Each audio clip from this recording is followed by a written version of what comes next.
Day 18 of the federal government shutdown. It's now the third longest in U.S. history. No end in sight to this one. The Republican House Speaker Mike Johnson has once again shuttered the lower chamber for the upcoming week, instructing GOP lawmakers to stay in their home districts and out of Washington. It's been something of a rolling recess instituted by Speaker Johnson since September 19th, when the House passed its version of a short-term funding bill.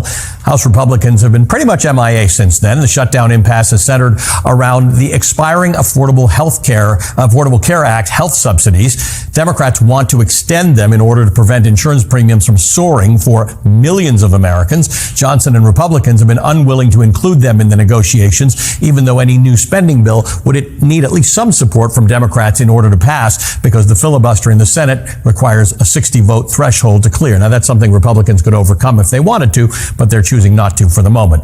In the meantime, Johnson has refused to swear in Democratic Representative-elect Adelita Grijalva 25 days after she won the special election to represent Arizona's 7th congressional district. This, of course, comes as she promises to become the final signatory, the 218th signatory needed for a discharge petition that has bipartisan support in the House, which would force a vote on the Department of Justice releasing the Epstein Files. Joining me now is the New York Congressman Hakeem Jeffries. He's the Democratic minority leader in the House of Representatives. Leader Jeffries, good morning to you. Thank you for being with us. It's 10:30 in the East, 7:30 in the West. There is still time for people to get out and participate in what may be one of the biggest political rallies in American history. It's not just Democrats. It's everybody who's concerned about democracy. I just want to play for you what, I know you've heard this already, what Caroline Leavitt, the White House press secretary, had to say about the Democratic Party in this context. The Democrat Party's main constituency are made up of Hamas terrorists, illegal aliens, and violent criminals. That is who the Democrat Party is catering to, not the Trump administration and not the White House and not the Republican Party, who is standing up for law-abiding Americans, not just across the country, but around the world.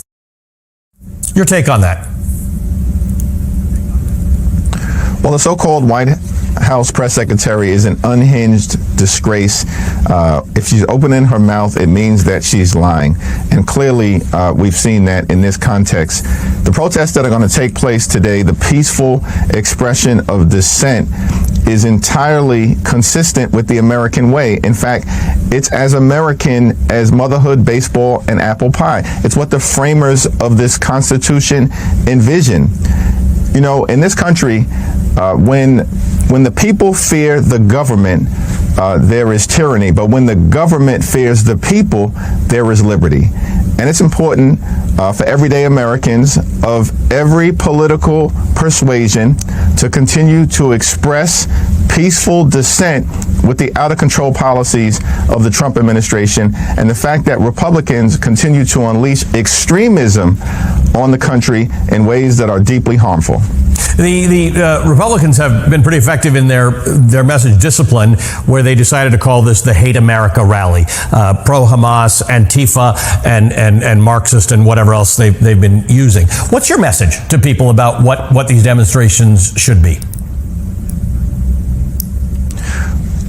Well, Donald Trump and Republicans have unleashed this unprecedented extremism on the American people from the very beginning of the time in office that he's had. We're talking about an assault on the economy, an assault on healthcare, an assault on law-abiding immigrant families, an assault on the rule of law, an assault on the American way of life, and an assault, of course, on democracy itself. And so the American people, understandably, have decided to express in a way consistent with what patriotism means, dissent with these policies that aren't helping everyday Americans. They are designed to help Republican billionaire donors. That's what we saw with the one big ugly bill. And now, of course, as we are in day 18 of the Trump Republican shutdown, Republicans have shown zero interest in reopening the government and zero interest in actually extending the Affordable Care Act tax credits, which is going to result in tens of millions of people experiencing dramatically increased health care premiums, co-pays, and deductibles. It's all consistent with the Trump administration that continues to hurt the American people and unleash cruelty, which apparently is the point of them being in office. Except a whole bunch of people with whom you don't normally agree, including Marjorie Taylor Greene, are saying that the phone calls that are coming into their offices are about healthcare costs rising and healthcare premiums rising. This is, in theory, going to hurt a whole lot of people in Donald Trump's base. Without question, in fact, I think the 5 states that rely the most on the Affordable Care Act tax credits are all states that Donald Trump won. We're talking about West Virginia, Wyoming, Alaska, Tennessee, and Mississippi. 45% of the people who benefit from Affordable Care Act tax credits are Republicans, 35% are Democrats, and the rest are independents. So this is an American issue. And the assault on health care that has been unleashed on the American people hurts everybody. People in rural America, urban America, small town America, the heartland of America, working class America, and of course black and brown communities all across America. So what Democrats are fighting for is to stand up for Medicaid, stand up for Medicare, for the Affordable Care Act, stand up to push back against this effort to close our hospitals, our nursing homes, and our community-based health clinics. We're standing up for the principle that in America, the wealthiest country in the history of the world, access to high-quality health care shouldn't simply be a privilege just available for the wealthy and the well-off. It should be a right available to all Americans. Leader Jeffries, Adelita Grijalva is becoming famous. She was elected into a seat that was held by her father in Arizona 25 days ago. She hasn't been sworn in. There's a whole lot of gaslighting going on about why she hasn't been sworn in. Let's listen to some of it from House Speaker Mike Johnson. I thought Hakeem was a better attorney than that. It's a publicity stunt by a Democrat attorney general in Arizona who sees a national moment and wants to call me out. She has nothing whatsoever to do with what's happening in Congress. I would say to Rep. Grijalva, if her Democrat colleagues and leadership have not informed her, you can be serving your constituents right now.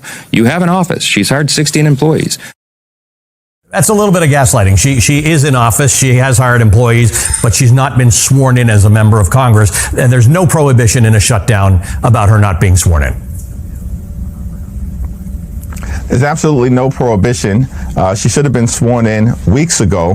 The fact that she hasn't been sworn in is a big tell. Mike Johnson and the Republicans clearly are trying to hide the Epstein Files from the American people because they've been ordered to do so by their boss, Donald Trump.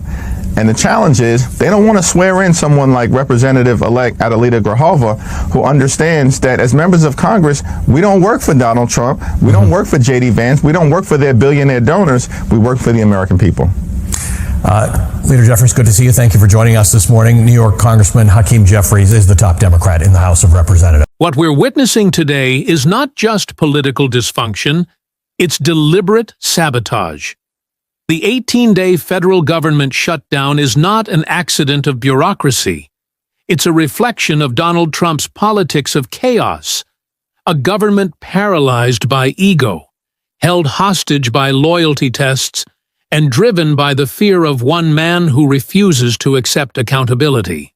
Speaker Mike Johnson's refusal to reconvene the House or swear in Representative-elect Adelita Grijalva is not a procedural issue. It is a calculated act of suppression. Grijalva's only crime is her intent to sign the discharge petition demanding the release of the Epstein Files, documents that could expose decades of corruption, hypocrisy, and powerful complicity. The question is simple. What are they hiding? When transparency becomes a threat, tyranny becomes policy.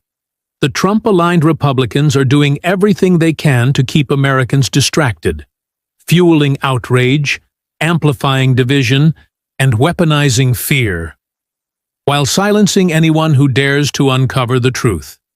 Meanwhile, millions of Americans are paying the price for this manufactured crisis. Families are struggling without paychecks, healthcare premiums are rising, and trust in government is collapsing. Yet, Trump and his loyalists seem more focused on political theater than the pain of ordinary citizens. This isn't leadership. It's negligence. And every day this shutdown drags on. Every moment Rep. Grijalva is denied her rightful seat. The American people are reminded that Donald Trump's legacy isn't T strength. it as suppression. In the end, this isn't about partisanship. It's about principle. And history will remember those who fought to uncover the truth, and those who tried to bury it.